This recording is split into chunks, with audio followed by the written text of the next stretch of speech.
So this video is going to go over 2 stretches that you can do that will help open up the shoulders. This can be an area where you feel a lot of tension, and it can also cause referred pain in like the neck and the back. So you will need some sort of thing that, so it could be a pair of pants or leggings. I'm going to grab this little sweater and I'm going to do this so that this part doesn't get in my way. You just need it to be kind of like a rope or a string. If you have a yoga strap, that's what would be preferred. It's the easiest thing to use. But I just wanted to show you that you can use like almost anything to make this work. So the first thing that we're going to do, it's called cow face. It's a very strange name for a very strange position.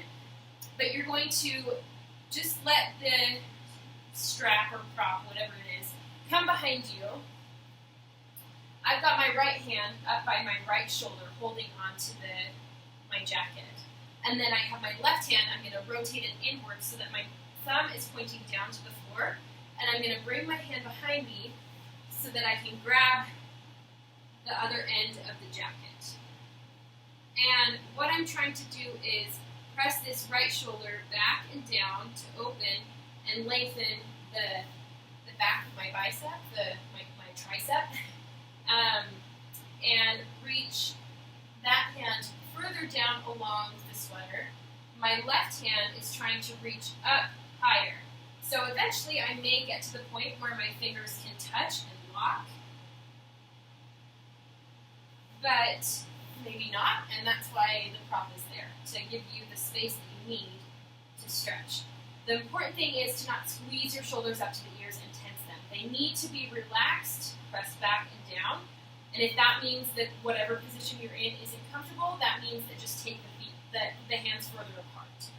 Come out of the stretch a little bit. So take whatever positioning works for you and take at least 5 breaths in this pose. When we're working on opening something or stretching something, if we go in, take a couple breaths, and come out of it immediately, you don't get the full benefit. So if you really want to have an opening, it is necessary to take several breaths there. So take your time.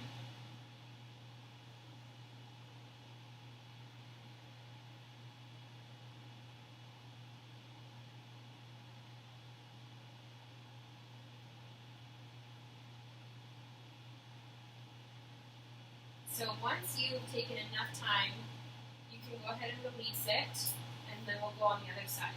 So it loops back behind you, left hand now is on my shoulder. Shoulder is rolled back and down, open chest here. Right hand rotates in, the arm rotates in, so the thumb is pointing down. Bring the hand behind you to hold somewhere along your back.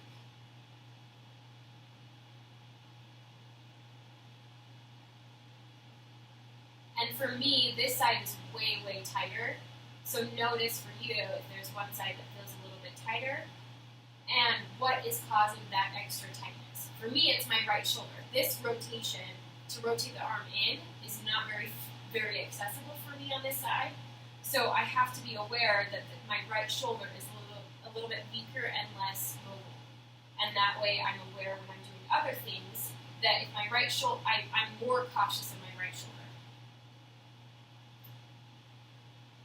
You want to pull the belly button in and pull the ribs in. If I have them poking out, it may be uncomfortable for the shoulder blade. It may make the shoulder blade poke out more. So have your spine, your body is just really neutral.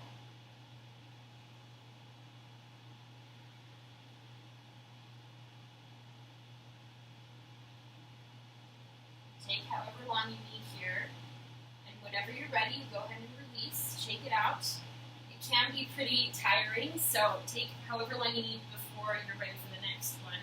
Now we're going to do kind of the opposite. Rather than opening here, we're going to open the back of the body, the upper back.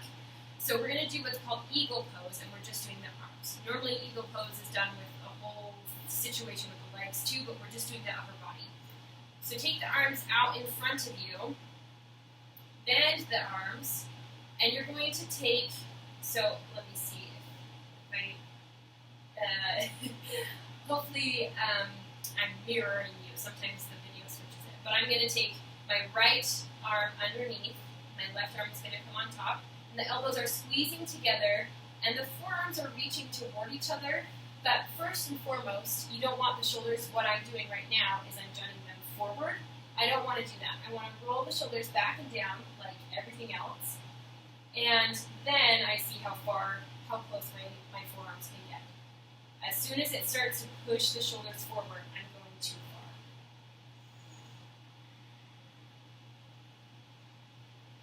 Feel energy through the fingertips. Belly button is pulled in.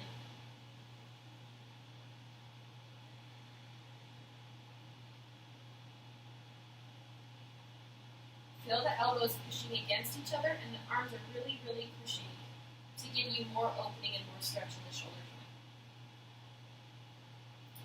And when you're ready, you can go ahead and release it, and then we switch. So take the arms out in front, then the arms, opposite arms. So I started with cueing you the right arm going underneath, now the left arm goes underneath.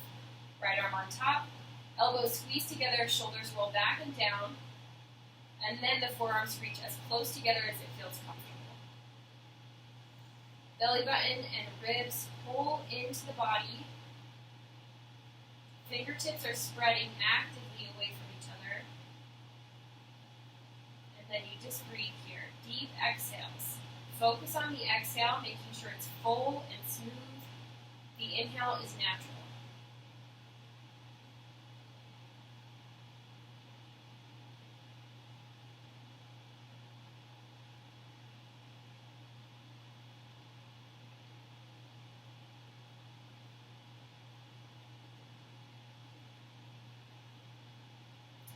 If you do get to the point on either side where this is just really comfortable, the forearms and the back of the hands are touching, you can even go a little bit further and wrap the hands, so it's a double twist. So rather than just here, you're also here where the palms are touching. That's an option too, but it's not necessary. When you're ready, go ahead and release, shake it out, roll the shoulders a little bit, see how you feel. Maybe do a little bit of cat and cow for your spine if it feels like there was too much tension. And if there was too much tension here, just be cautious and make sure that you're not pushing the spine and pushing the belly